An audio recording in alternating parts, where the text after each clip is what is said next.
What's up, guys? Hospitality Bros, Taariq here. Thanks so much for being a patron of our Patreon account. Really appreciate your support. So today we're going to make, pardon my voice, I got a little frog in my throat. But today we're going to make one of my favorite cocktails ever. It's called The Last Word and it has one of my favorite ingredients ever, green chartreuse. So The Last Word is a really delicious cocktail. It's complex, boozy, and herbaceous. It actually comes from the Detroit Athletic Club and pre-prohibition, I think like 1920, around 1920 this cocktail was invented. So this cocktail has equal parts, 3 ingredients of gin. Generally use 3/4 ounces. 3/4 ounces of gin, 3/4 ounces of green chartreuse, and 3/4 ounces of Luxardo. All right. So what are these things? Most people know what gin is. We're going to talk about this gin a little bit. What is green chartreuse and what is Luxardo? All right. So Luxardo is a liqueur. All right.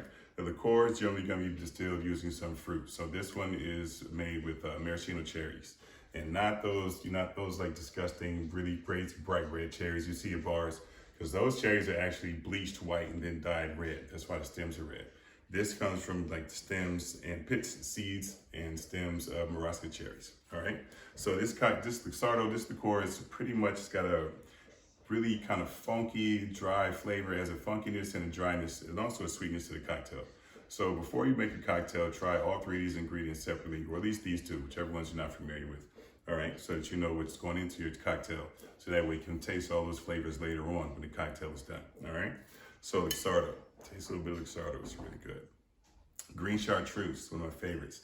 So green chartreuse is a very complex liquor, or liqueur actually. It's 110 proof. It's made by monks at the Carthusian, not the Carthusian monastery, but the Grand Chartreuse Monastery in France. All right. The recipe comes from 1605. It's actually, the CEO doesn't even know what's in the recipe of chartreuse.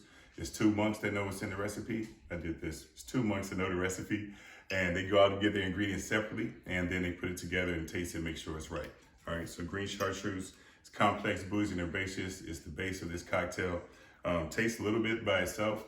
You're going to taste a lot of different things. Again, it's got 130 herbs and botanicals, so I can't even name 30 herbs and botanicals if I sat there with a pen and paper.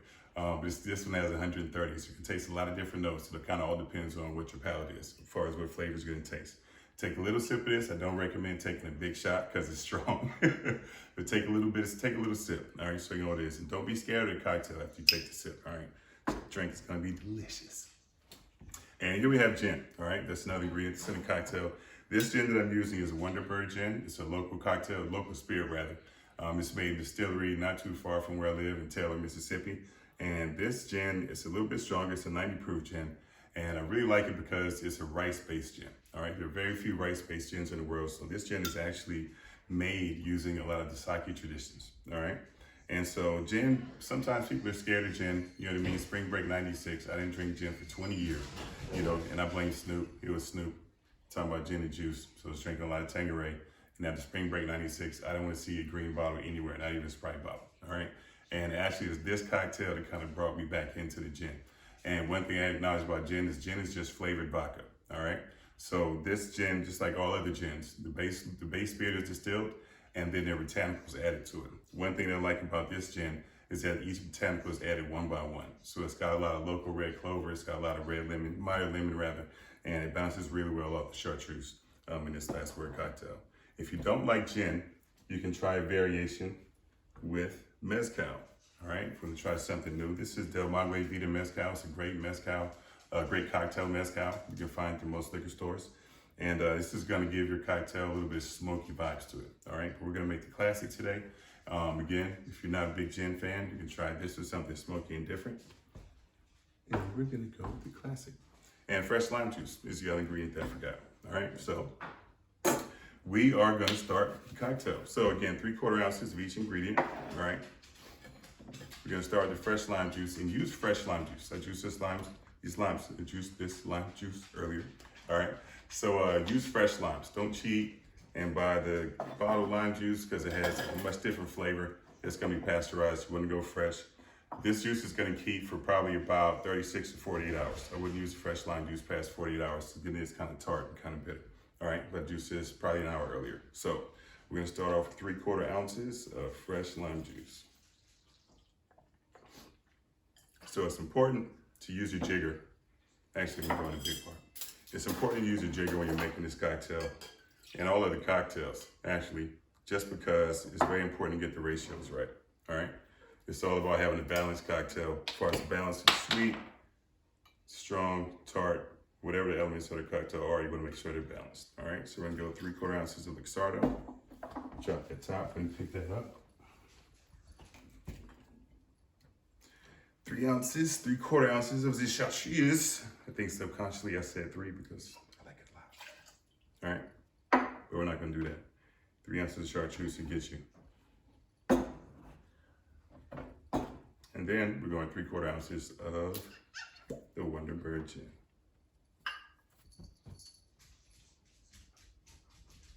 Grabbing the bells, this might catch them. All right, so some ice. You always want to build your cocktail first before you add ice. The reason that you want to do that is so that your cocktail doesn't cook. So when you properly dilute a cocktail, you add ice to it, of course, to chill your cocktail, but also to dilute it. And when you shake a cocktail, you're generally going to get a 1/2 ounce or 3/4 ounce of dilution. So you want to make sure that you put your ice in after you build your cocktail to make sure the dilution is correct for that cocktail and it's not too watered down, all right? So I got some big cubes. I'm going to throw 2 of those in there. Top on, get on nice and tight.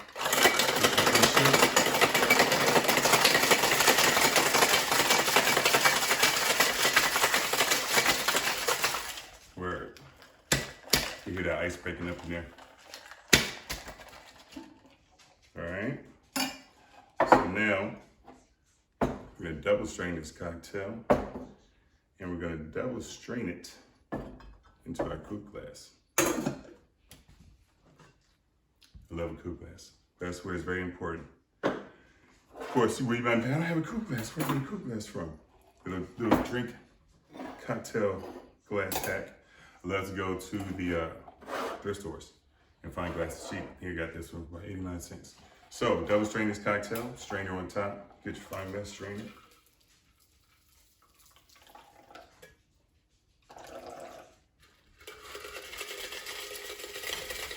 Nice neon hue. Generally, I don't garnish my last words. You can put lime wheel or dehydrated lime wheel on top if you like. But this is how I enjoy my last word.